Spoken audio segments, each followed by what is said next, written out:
Commander Vyrix stood at the observation deck of the Galactic Confederation Military Academy, all four of his arms crossed in frustration as he watched the approaching Earth transport ship. His crystalline exoskeleton refracted the starlight, creating dancing patterns on the reinforced viewing window that matched his agitated mood. "They're sending us a single human?" His secondary voice box vibrated with disbelief as he reviewed the transfer orders again. To train at the most prestigious military academy in 12 galaxies? Captain Nalara, his second-in-command, floated beside him, her bioluminescent tentacles pulsing with amusement. "The diplomatic corps insists, sir. They claim humans have unique potential." Vyrix's dorsal spines rippled with barely contained disdain. The Academy trained the galaxy's elite warriors, beings who could bend gravity, manipulate energy fields, and survive in the harshest environments. Their newest recruits included a Magnetar-born cadet who ate radiation for breakfast and twins from the silicon-based Obsidian Collective who could process information faster than quantum computers. And now, they were supposed to accommodate a creature from a gravity well so weak, their bones might as well be made of fabric? The transport ship docked with irritating precision, its human pilot managing the Academy's intense artificial gravity field without apparent difficulty. That, at least, was surprising. Most species required extensive compensation just to survive the Academy's 3.8G environment. "Let's welcome our new recruit," Vyrix said, making his way to the docking bay.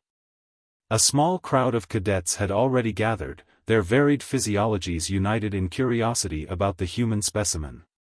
The airlock cycled, and Lieutenant Isabella Martinez stepped onto the deck. Vyrix's tertiary eyes blinked rapidly. The human stood straight and moved with fluid grace despite the crushing gravity. She wore no mechanical assistance, no gravitational compensators, not even the standard-issue exosupport most species required.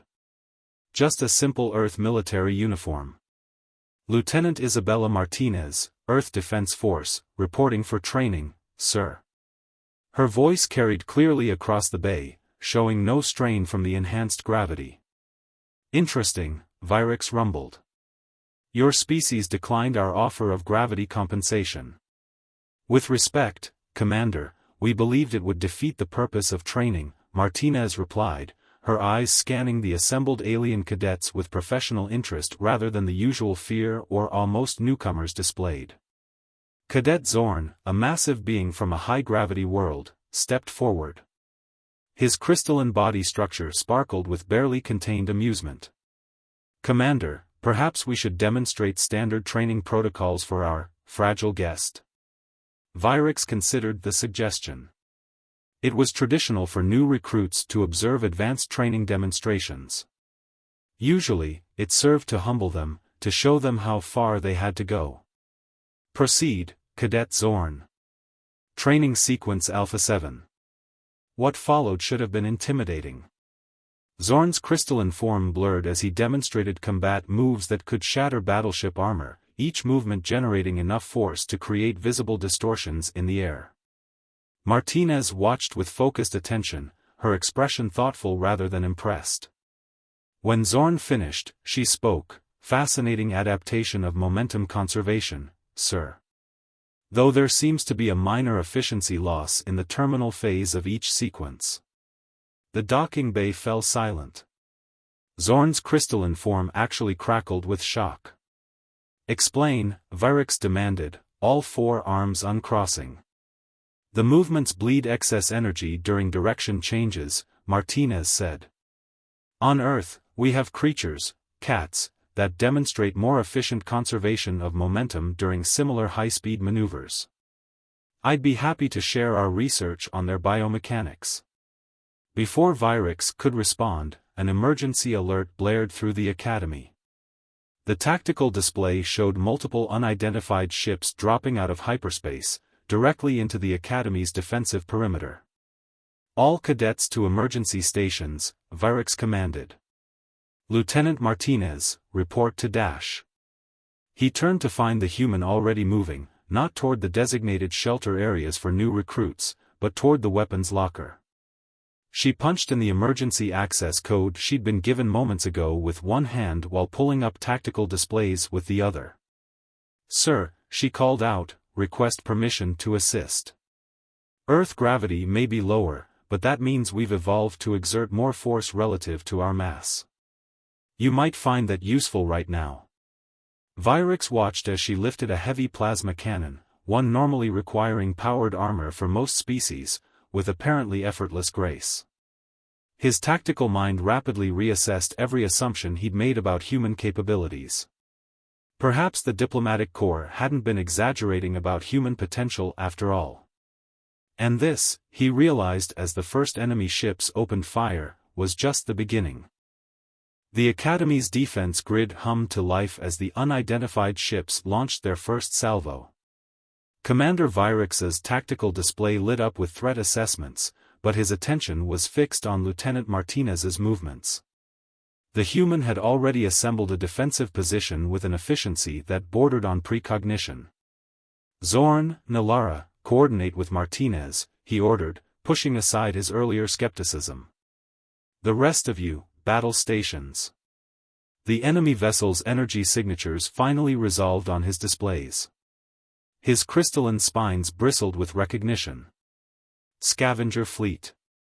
The notorious band of pirates had been raiding military outposts across 3 sectors, somehow always staying one step ahead of Confederation forces. Martinez's voice cut through the chaos.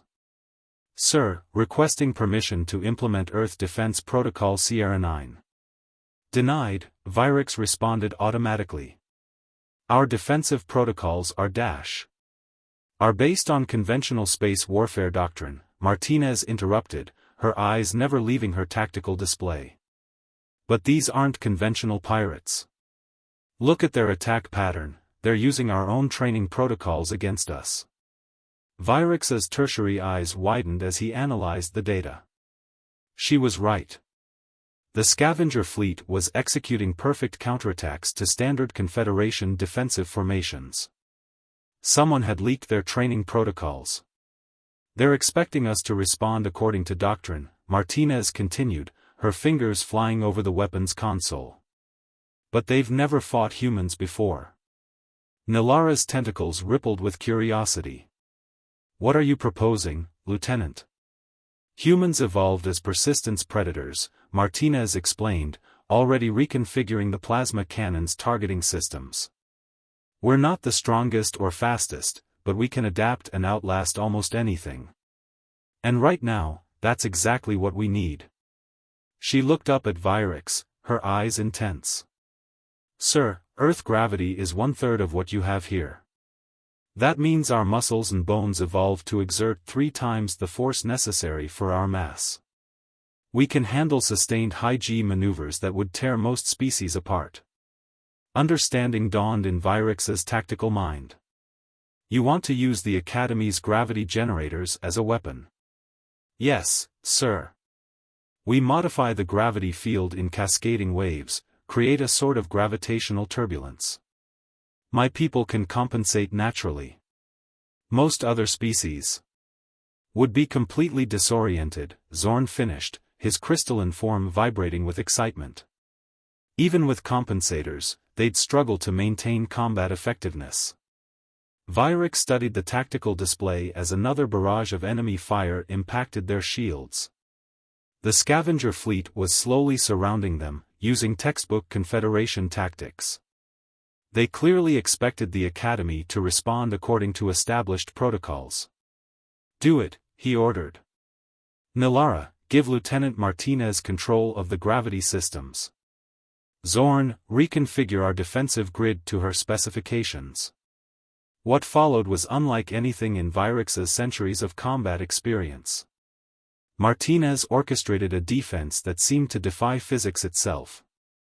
The Academy's gravity generators pulsed in complex patterns, creating zones of intense gravitational distortion that scattered the pirates' formation.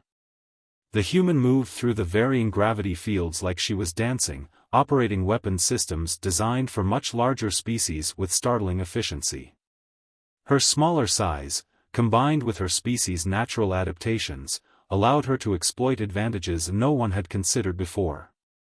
Multiple ships showing signs of system failure, Nilara reported, her tentacles glowing with triumph. Their crews can't handle the gravitational stress. Martinez didn't celebrate. Instead, she was already adapting her strategy. They're going to try to jump out soon. Permission to execute Phase 2, sir. Vyrix had given up questioning her tactical instincts. Granted. Zorn, target these coordinates with maximum power. She indicated several seemingly empty points in space. Nilara, prepare to invert the gravity field on my mark. The crystalline cadet moved into position. Those are empty sectors, Lieutenant. No, Martinez corrected, those are where they're going to be. Human hunters learn to track prey by predicting where it will go, not where it is. These pirates have been successful because they follow predictable escape protocols. So let's use that against them. The trap worked perfectly. As the scavenger fleet attempted to retreat, they jumped directly into concentrated fire zones. The combination of weapons fire and inverted gravity fields tore their ships apart. In less than an hour, the battle was over. The remaining pirate vessels fled in disarray, leaving behind disabled ships and a wealth of tactical data. Vyrix approached Martinez as she powered down her station. That was unprecedented, Lieutenant. Where did you learn to fight like that? She smiled slightly. Sir, humans didn't become Earth's apex predators by being the strongest or fastest. We did it by learning, adapting, and using our environment to our advantage. Those pirates had superior technology and training, but they lacked something essential. And what's that? Creativity under pressure. The ability to throw out the rulebook when it's not working. She gestured at the tactical display showing the battle's aftermath. Also, they clearly never played three-dimensional chess in variable gravity. Vyrix's spines rippled with amusement and newfound respect. I believe we may need to revise our training protocols, Lieutenant. It seems the diplomatic corps was right about human potential after all. Thank you, sir. Martinez's expression turned serious. But this attack wasn't random. Someone gave those pirates our defensive protocols. And I doubt they acted alone. Agreed. Vyrix activated his command interface. Which is why you're now heading the investigation. I think it's time we showed the rest of the Academy what humans can really do. As Martinez began organizing search teams, Vyrix watched her with all three eyes. He had a feeling this was just the beginning of many surprises his human recruit would bring to the Galactic Confederation. 2 weeks after the scavenger fleet attack, Lieutenant Martinez stood in the Academy's secure data center, surrounded by holographic displays showing connection patterns between various military outposts. Dark circles under her eyes betrayed long hours of investigation, but her posture remained alert as she briefed Commander Vyrix and Captain Nilara. The pattern is clear, she said, manipulating the holographic data with practiced ease. Every facility that was attacked had recently received updated defense protocols from Central Command. But the transmission paths are clean, no signs of interception. Nilara's tentacles twisted in frustration. Which means the leak comes from within. Exactly. Martinez highlighted a series of seemingly random data points. But our infiltrators made one crucial mistake.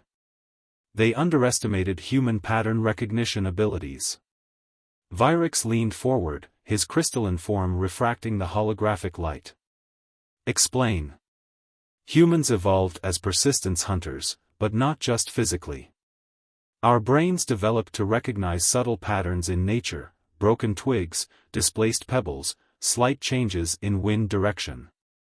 When I applied those same principles to the data. She gestured, and the highlighted points connected to form a complex web. By the void, Nilara breathed. It's a command structure. Martinez nodded grimly. Someone's building a shadow organization within the Confederation military. The pirate attacks aren't random, they're tests, probing our responses and gathering tactical data. Before Vyrix could respond, the Academy's deepest alarms began to howl. Red emergency lighting bathed the room as security barriers slammed into place. Multiple breaches detected, the AI announced. Unknown entities have penetrated levels 3 through 7. Quantum signatures indicate Void Stalker technology. Vyrix's spines bristled in shock. Impossible. The Void Stalkers were quarantined beyond the galactic barrier centuries ago. Apparently not all of them, Martinez said, already moving. Someone just let them in through our own security systems. The deck shuddered as distant explosions echoed through the station. Screams and weapons fire could be heard from the lower levels. The cadets, Nilara's bioluminescence pulsed with concern. Most of them are in the training halls. Which is exactly where the Void Stalkers are heading, Martinez said, pulling up a tactical display. They're not here to destroy the Academy, they're here to harvest recruits. Fresh specimens for their biomechanical experiments. Vyrix's tactical mind raced through options, all of them bad. The Void Stalkers were legendary for their ability to adapt and absorb other species' biological advantages. Their quarantine hadn't been just for the Confederation's protection, it had been to stop them from evolving into an unstoppable threat. The emergency protocols are locked out, Nilara reported. We can't even send a distress signal. Martinez was already accessing a maintenance panel. We don't need protocols. We need to think like predators. She turned to Vyrix. Sir, how much do you trust me? After the pirate attack? Completely. Good, because what I'm about to suggest goes against every regulation in the book. She pulled up schematics of the Academy's environmental systems. The Void Stalkers adapt quickly, but they've never encountered humans before. They don't know what we can endure. Understanding dawned in Vyrix's tertiary eyes.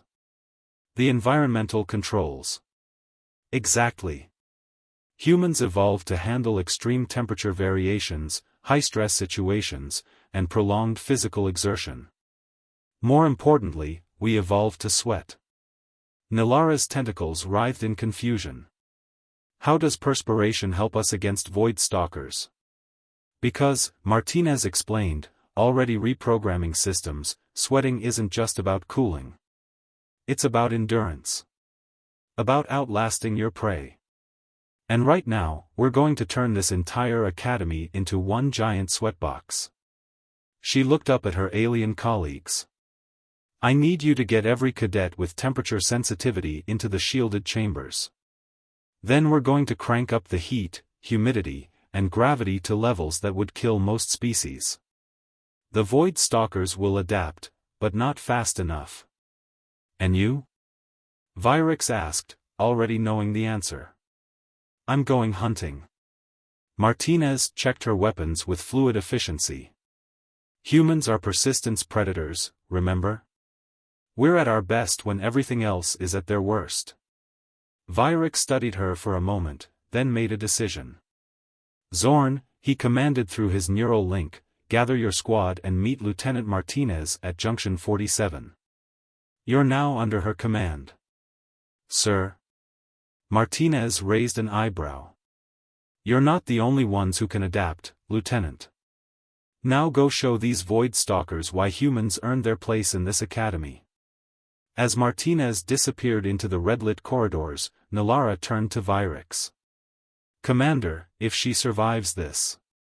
When she survives this, Vyrix corrected, his crystalline form humming with anticipation, we're going to need to completely rewrite the combat training manual. And I have a feeling that's exactly what our shadow organization is afraid of. In the distance, weapons fire echoed through the superheated corridors, accompanied by inhuman screams and the steady, relentless advance of humanity's first contact with the legendary Void Stalkers. The Academy's corridors had become a metallic jungle. Steam hissed from overworked environmental systems as Martinez led her mixed-species squad through the superheated maze. The temperature had risen to levels that would have killed most sentient species, but that was exactly what she counted on. Zorn's crystalline form vibrated with strain as he moved through the oppressive heat. How are you still functioning, Lieutenant?" Martinez wiped sweat from her brow, her movements steady despite the crushing gravity and heat. This is just a typical summer day in Earth's equatorial regions. Our ancestors hunted in worse." A screech echoed through the corridors, something between machine and animal. The Void Stalkers were adapting, but not fast enough. Their biomechanical forms struggled with the combination of extreme heat, humidity, and variable gravity fields. "Contact, 3 corridors ahead," Martinez whispered, her human eyes detecting subtle movements in the steam. "They're herding cadets toward the main laboratory, trying to establish a processing center." The squad's tactical display showed heat signatures converging on the lab complex. The Void Stalkers had already captured several cadets, but they hadn't started their infamous conversion process yet. There was still time. "Lieutenant," Zorn's voice carried urgency, "incoming transmission from Commander Vyrix. They've found something in the security logs." Martinez's earpiece crackled with Vyrix's voice. "Lieutenant, it's worse than we thought. The Void Stalkers didn't just breach our security, they were given command codes. High-level access from someone on the Confederation Council itself." "Makes sense," Martinez replied, signaling her squad to hold position. What better way to destabilize the Confederation than to unleash its ancient enemies? Especially now that humans have joined. "You think this is about Earth?" "Sir, I think this is about change. The old guard doesn't want to admit that their ways might not be the only ways." She checked her weapons, primitive by Confederation standards, but reliable in extreme conditions. Humanity's addition to the Confederation proves that different doesn't mean inferior. Some people find that threatening. A new sound echoed through the steam, the rhythmic click of biomechanical limbs adapting to the environment. The Void Stalkers were evolving faster than expected. "They're trying to incorporate human heat resistance," Martinez observed. "Zorn, how long can your crystalline form maintain integrity in these conditions?" "Another 30 minutes, maximum. Then we end this in 20. She pulled up the Academy's schematics, overlaying them with thermal imaging. "Look at their movement pattern. They're not just adapting to the heat, they're trying to adapt to human hunting strategies. But they're missing something crucial." Nilara's voice came through the comm. "What are they missing?" "The fact that humans didn't become apex predators through strength alone." Martinez's eyes narrowed as she spotted a pattern in the Void Stalkers' movements. "We did it by turning our environment into a weapon. And right now, they're playing right into our hands." She quickly outlined her plan. It was audacious, borderline insane, and precisely what the Void Stalkers wouldn't expect. The aliens had accessed their tactical databases, studied their training protocols, but they had never encountered humanity's greatest weapon, the ability to throw out the rulebook entirely. "Sir," she addressed Vyrix, "I need you to drop the temperature in sections 7 through 12 to near freezing. Then raise it to maximum in a rolling wave toward the laboratory." "Thermal shock." Vyrix sounded impressed. "Their biomechanical systems won't be able to adapt fast enough." "Exactly. They've been studying how we fight in constant conditions. Let's show them how humans deal with chaos." The plan worked better than anyone expected. The Void Stalkers, their systems desperately trying to adapt to the extreme temperature fluctuations, were herded into a killing zone. Martinez's squad, using tactics that would have been suicide for any other species, exploited the environmental chaos she had created. But as they fought their way toward the captured cadets, Martinez's tactical mind was already racing ahead. The Void Stalkers were too coordinated, too precise in their initial breach. This wasn't just an attack, it was a test. Someone high in the Confederation wanted to prove that traditional military doctrine was still superior, that the inclusion of new species like humans would weaken their defenses. They had chosen the wrong species to test. As Martinez prepared her squad for the final push into the laboratory, a new alert flashed across their tactical displays. More ships were emerging from hyperspace, but these weren't reinforcements for either side. Confederation Council vessels, Vyrix announced. They're responding to an automated distress signal. One that shouldn't have been possible with our communications locked down. Martinez allowed herself a grim smile. Unless someone wanted witnesses. Someone who knew exactly how this would play out. Lieutenant, Zorn called out, his crystalline form reflecting the emergency lights. The Void Stalkers are retreating toward the lab's quantum drive. They're going to try to take the cadets with them. No, Martinez said, checking her weapons one final time. They're going to learn why humans don't just survive chaos, we thrive in it. Sound tactical retreat, Commander? Granted, Lieutenant. Show them what humanity brings to the Confederation. As Martinez led her squad into the final confrontation, she couldn't help but think that whoever had orchestrated this attack had made a fundamental mistake. They had assumed that humanity's inclusion in the Confederation would weaken it. Instead, they were about to prove that adaptation, innovation, and the willingness to break convention were exactly what the Confederation needed. The laboratory's massive doors loomed ahead, warped by heat and scarred by weapon fire. Behind them, the captured cadets and the remaining Void Stalkers waited. Martinez positioned her squad with practiced efficiency, every member adapted to their role despite the extreme conditions. Final thermal sweep shows 18 hostiles, she reported to Vyrix through the comm. They're clustered around the quantum drive, using the cadets as shields. And sir? They're changing. The tactical display showed the Void Stalkers' biosignatures evolving rapidly, desperately trying to adapt to the environmental assault.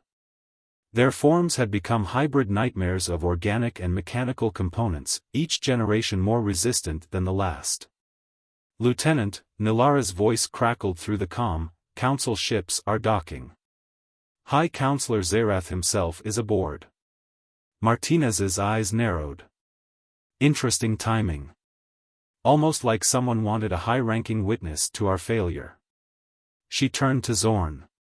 How's your crystal structure holding up? Stable, but stressed. The thermal variations have created microfractures that actually refract energy more efficiently. His form sparkled with unexpected patterns. An adaptation we never considered before. Evolution in action, Martinez smiled. Sometimes stress creates unexpected advantages. Speaking of which. She pulled up the laboratory schematics one last time. Commander, remember how I said humans didn't become apex predators through strength alone? You mentioned something about turning the environment into a weapon, Vyrix replied. Yes, but there's more. We also became tool makers. Problem solvers. We looked at our environment and saw possibilities others missed. She highlighted several key systems in the laboratory's infrastructure. The Void Stalkers think they've cornered us. They think their rapid adaptation makes them invincible. But they're about to learn what happens when you back a human into a corner. The plan she outlined was quintessentially human, brilliant, reckless, and completely outside any conventional military doctrine. It required perfect timing and coordination between species with radically different biological capabilities. In other words, exactly what the Confederation's traditionalists feared most. High Counselor Zerath's voice cut through their tactical channel. Commander Vyrix, you will stand down and await proper Confederation reinforcements. This situation requires a traditional approach. Martinez's squad looked to her, then to the commander. The pause lasted less than a second. With respect, High Counselor, Vyrix replied, I trust Lieutenant Martinez's unorthodox approach. You may want to watch carefully. The future of the Confederation may depend on what happens next. What happened next would be studied in military academies for generations to come. Martinez's plan exploited not just the laboratory's environmental systems, but the very nature of the Void Stalker's adaptive capabilities. As her squad breached the laboratory, they created a cascade of environmental changes so rapid and extreme that even the Void Stalker's enhanced evolution couldn't keep pace. Zorn's crystalline form, stressed by thermal variations, became a living prism, turning enemy energy weapons against them. Other squad members, each utilizing their unique biological advantages in ways never before considered, moved with perfectly coordinated chaos. But it was Martinez herself who delivered the final stroke. While the Void Stalkers focused on adapting to the environmental assault, she had maneuvered into position near the quantum drive's control systems. "You know the problem with rapid evolution," she broadcast on all frequencies. "Sometimes you adapt so fast, you forget to look behind you." The quantum drive's containment field inverted, creating a localized gravity well that affected only specific molecular structures, specifically, the unique biomechanical signature of the Void Stalkers. They were pulled away from their hostages, their partially adapted forms unable to resist the targeted gravitational force. "Impossible," one of the Void Stalkers rasped, its form distorting. "Our adaptation should have accounted for human ingenuity." Martinez finished, securing the rescued cadets. Evolution isn't just about adapting to current conditions. It's about anticipating future challenges. Something humanity learned the hard way. The laboratory sealed, the Void Stalkers contained, and the cadets safe, Martinez turned to face the arriving Confederation Council delegation. High Counselor Zerath stood in the doorway, his ancient eyes taking in the scene. "Impressive, Lieutenant," he said finally. "Though some might say your methods were unconventional." "With respect, High Counselor," Martinez replied, "conventional thinking is what allowed the Void Stalkers to breach our defenses in the first place. Someone provided them access codes, hoping to prove that new species like humans would weaken the Confederation." A bold accusation. "A provable one," Vyrix interjected, his crystalline form reflecting the emergency lights. Lieutenant Martinez didn't just defeat the Void Stalkers, she exposed a network of traditionalists willing to risk the Confederation's future to maintain their power. The High Counselor studied them both for a long moment.